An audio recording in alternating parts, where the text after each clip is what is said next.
There was no return of the mutineers, not so much as another shot out of the woods. They had got their rations for that day, as the captain put it, and we had the place to ourselves in a quiet time to overhaul the wounded and get dinner. Squire and I cooked outside in spite of the danger, and even outside we could hardly tell where we were at, for horror of the loud groans that reached us from the doctor's patients. Out of the 8 men who had fallen in the action, only 3 still breathed. That one of the pirates who had been shot at the loophole, Hunter and Captain Smollett, and of these, the first 2 were as good as dead. The mutineer indeed died under the doctor's knife, and Hunter, do what we could, never recovered consciousness in this world. He lingered all day, breathing loudly like the old buccaneer at home in his apoplectic fit, but the bones of his chest had been crushed by the blow and his skull fractured in falling, and some time in the following night, without sign or sound, he went to his Maker. As for the captain, his wounds were grievous indeed, but not dangerous. No organ was fatally injured. Anderson's ball, for it was Job that shot him first, had broken his shoulder blade and touched the lung, not badly. The second had only torn and displaced some muscles in his calf. He was sure to recover, the doctor said, but in the meantime, and for weeks to come, he must not walk, move his arm, nor so much as speak when he could help it. My own accidental cut across the knuckle was a flea bite. After dinner, the squire and the doctor sat by the captain's side a while in consultation, and when they had talked to their heart's content, it being then a little past noon, the doctor took up his hat and pistols, girt on a cutlass, put the chart in his pocket, and with a musket over his shoulder crossed the palisade on the north side and set off briskly through the trees. Gray and I were sitting together at the far end of the blockhouse, to be out of earshot of our officers consulting, and Gray took the pipe out of his mouth and fairly forgot to put it back in again, so thunderstruck was he at this occurrence. "Why, in the name of Davy Jones," said he, "is Dr. Livesey mad?" "Why, no," says I. "He's about the last of this crew for that, I take it." "Well, shipmate," said Gray, "mad he may not be, but if he's not, you mark my words, I am." "I take it," replied I, "the doctor has an idea, and if I am right, he's going now to see Ben Gunn." I was right, as appeared later, but in the meantime, the house being stifling hot and the little patch of sand inside the palisade ablaze with the midday sun, I began to get another thought into my head, which was not by any means so right. What I began to do was envy the doctor walking in the cool shadow of the woods with the birds about him and the pleasant smell of the pines, while I sat grilling with my clothes stuck to the hot resin, and so much blood about me and so many poor dead bodies lying all around that I took a disgust of the place that was almost as strong as fear. All the time I was washing out the blockhouse and washing up the things from dinner, this disgust and envy kept growing stronger and stronger, till at last, being near a bread bag and no one observing me, I took the first step towards my escapade and filled both my pockets of my coat with biscuit. I was a fool, if you like, and certainly I was going to do a foolish, overbold act, but I was determined to do it with all the precautions in my power. These biscuits, should anything befall me, would keep me at least from starving till far on in the next day. The next thing I laid hold of was a brace of pistols. As I already had a powder horn and bullets, I was well supplied with arms. As for the scheme I had in my head, it was not a bad one in itself. I was to go down the sandy spit that divides the anchorage on the east from the open sea, find the white rock I had observed last evening, and ascertain whether it was there or not that Ben Gunn had hidden his boat, a thing quite worth doing, as I still believe. But as I was certain I should not be allowed to leave the enclosure, my only plan was to take French leave and slip out when no one was watching, and that was so bad a way of doing it as made the thing itself wrong. But I was only a boy, and I had made up my mind.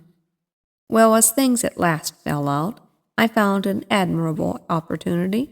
The squire and Gray being busy helping the captain with his bandages, the coast was clear. I made a bolt for it over the stockade and into the thickest of the trees, and before my absence was observed, I was out of cry of my companions.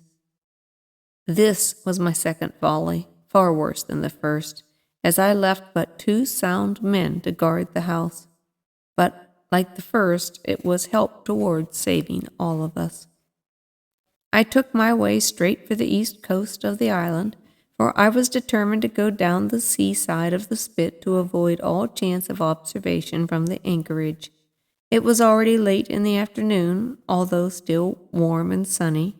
As I continued to thread through the tall woods, I could hear from far before me not only the continuous thunder of the surf, but a certain tossing of foliage and grinding of boughs which showed me the sea breeze had set in higher than usual. Soon cool draughts of air began to reach me, and a few steps farther I came forward in the open borders of the grove, and saw the sea lying blue and sunny to the horizon, and the surf tumbling and tossing its foam along the beach. I have never seen the sea quiet around Treasure Island. The sun might blaze overhead, the air be without a breath, the surface smooth and blue, but still these great rollers would be running along all the external coast, thundering and thundering by day and night. And I scarce believe there is one spot on the island where a man would be out of earshot of their noise. I walked along beside the surf with great enjoyment, till, thinking I was now far enough to the south, I took the cover of some thick bushes and crept warily up to the ridge of the spit. Behind me was the sea, in front the anchorage. The sea breeze, as though it had the sooner blown itself out by its unusual violence, was already at an end.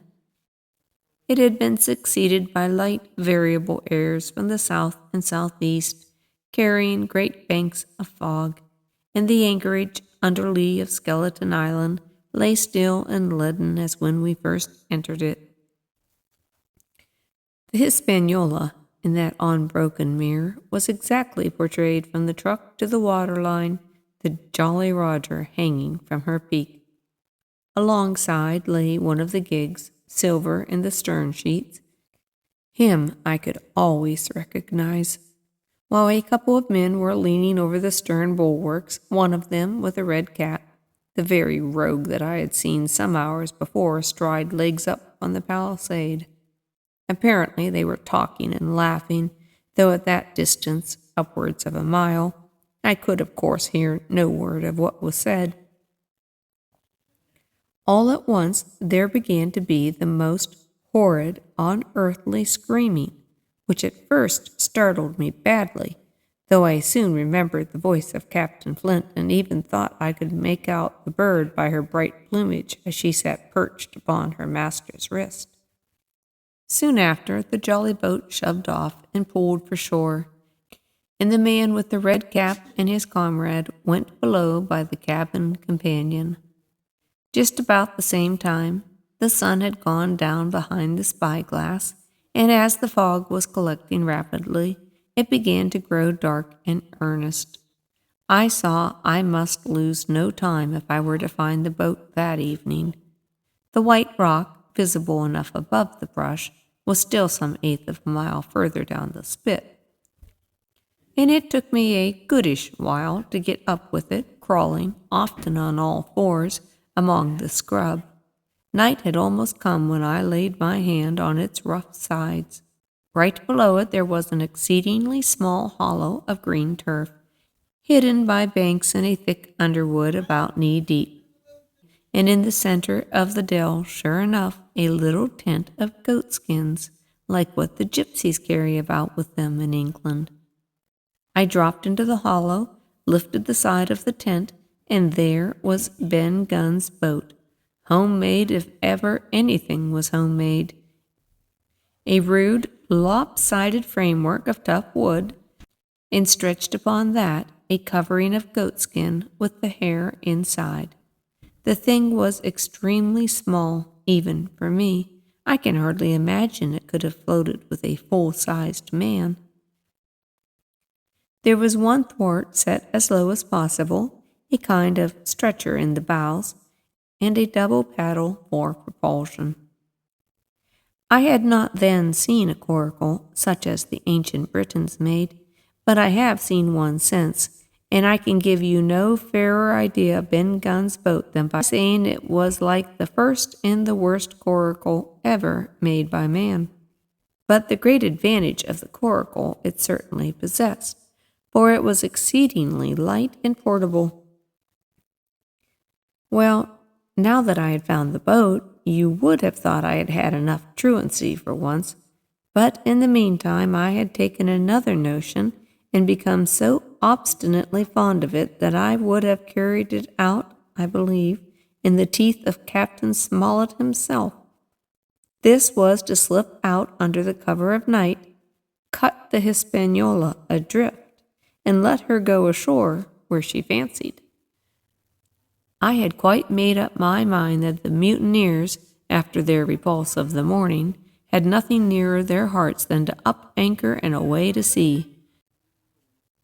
This, I thought, it would be a fine thing to prevent, and now that I had seen how they left their watchmen unprovided with the boat, I thought it might be done with little risk. Down I sat to wait for darkness, and made a hearty meal of biscuit. It was a night out of 10,000 for my purpose. The fog had now buried all heaven. As the last rays of daylight dwindled and disappeared, absolute blackness settled down on Treasure Island. And when, at last, I shouldered the coracle and groped my way stumblingly out of the hollow where I had supped, there were but 2 points visible on the whole anchorage. One was the great fire on shore, by which the defeated pirates lay carousing in the swamp. The other, a mere blur of light upon the darkness, indicated the position of the anchored ship. She had swung round to the ebb, her bow was now towards me, the only lights on board were in the cabin, and what I saw was merely a reflection on the fog of the strong rays that flowed from the stern window. The ebb had already run some time, and I had to wade through a long belt of swampy sand, where I sank several times above the ankle before I came to the edge of the retreating water, and wading a little way in, with some strength and dexterity, set my coracle keel downwards on the surface.